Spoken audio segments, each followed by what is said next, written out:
বিদ্যা শিখলাম এই মানুষগুলির হাতেই।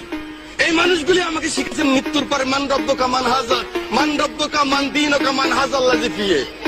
এই মানুষটাই শিখিয়েছে আমার মৃত্যুর পরে যখন কবরে রাখবেন, মিনহা খালাকনাকুম ওয়া ফিহা নুইদুকুম ওয়া মিনহা নুখরিজুকুম তারাতুন উখরা। আল্লাহ মাটি থেকে তিনি এসেছেন, এই মাটিতে আবার তাকে রেখে গেলাম।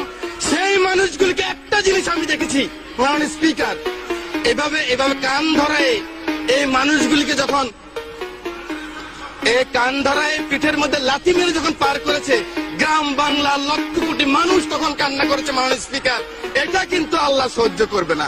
আপনি নাস্তিক হন, আমার কোনো আপত্তি নাই। আপনি ইসলাম ধর্ম না মানেন, আপনার আমার কোনো আপত্তি নাই। আপত্তি আমার এক জায়গায়, আমার নিজের আশরাফুদ্দিন নিজামের আপত্তি এক জায়গায়। আমার কোরআন নিয়ে কথা বললে, আমার রাসূল নিয়ে কথা বললে, I am the last person. আমাকে জেলে নিবেন না কোথায় নিবেন আমার কোনো যায় আসে না, আমি কিন্তু প্রতিবাদ করবই করবো।